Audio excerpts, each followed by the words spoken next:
A Bíblia diz que não há um justo sequer, não há quem queira, não há quem busque a Deus. A gente não tem na nossa natureza pecaminosa nenhum desejo por Deus.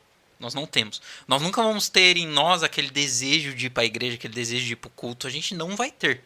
Mas o Espírito Santo que habita em nós, ele é um espírito que geme por Deus. Ele é um espírito que clama por Deus. Ele é um espírito que anseia estar na videira, enxertado na videira que é Cristo. Então, se de fato nós temos em nós o Espírito Santo de Deus, nós precisamos ter esse anseio.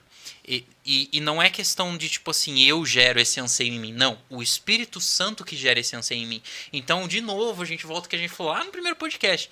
Buscar ser cheios do Espírito.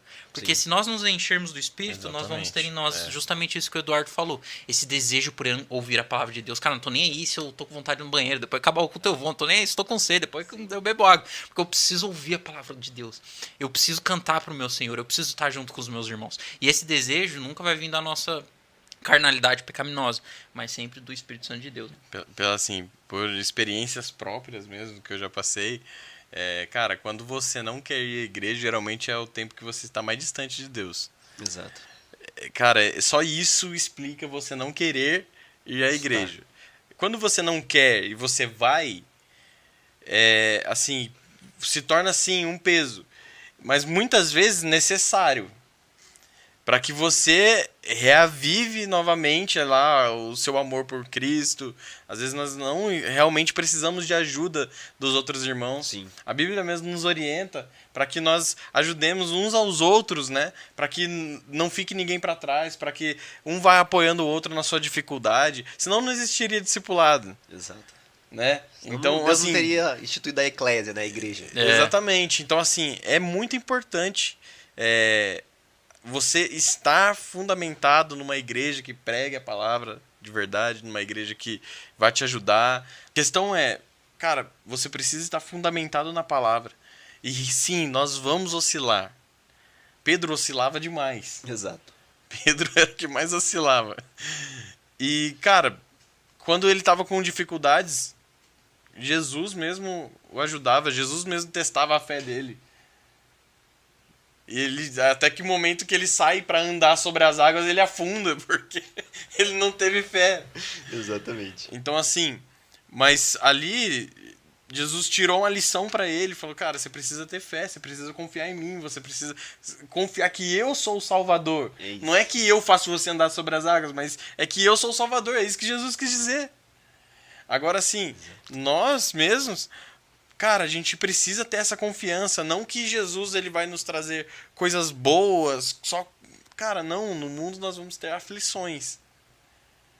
Mas sim a alegria de que ele nos dá a nossa salvação. Cara, e isso é justamente o que Paulo fala em 1 Tessalonicenses 5, né?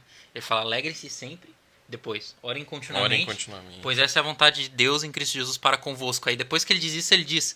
Não apagueis ou não entristeceis o Espírito Santo. Por quê? Porque se eu não me alegro e se eu não oro continuamente, que é a vontade de Deus em Cristo Jesus para convosco, eu sempre vou apagar o Espírito. Eu sempre vou entristecer o Espírito. Sim. Né?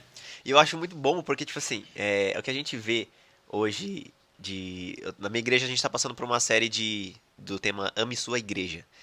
Eu comecei eu li o livro, né? O livro, comecei a ler junto com o pastor lá, que ele recomendou, é do Tony Merida. E o nome do livro é Ame a Sua Igreja. Cara, e ele, nos 2 primeiros capítulos que eu já li, o primeiro capítulo fala sobre pertencer. Cara, e é exatamente o que o Eduardo estava falando. Você pertencer a uma igreja bíblica, a uma igreja que pregue a verdade, que pregue de fato o que Jesus veio fazer. E quais são o nosso peso de assumir isso, sabe? De realmente ser um cristão. E, cara, o tema pertencer, ele me destruiu. Ele me destruiu, porque durante muito tempo eu simplesmente achava que eu tinha que ir pra igreja porque eu tinha que ir pra igreja. Mas, cara, é muito simples e ao mesmo tempo eu não tinha noção dessa simplicidade. Cara, você só consegue adorar Jesus como igreja estando na igreja. Então não existe essa história, eu sou a igreja. Não, você não é a igreja. Você é a igreja quando você está congregando. Quando você não está congregando, você é um mero discípulo. Você não é a igreja, você só é a igreja quando você está no ajuntamento dos discípulos, quando você está junto, aí você se torna a igreja.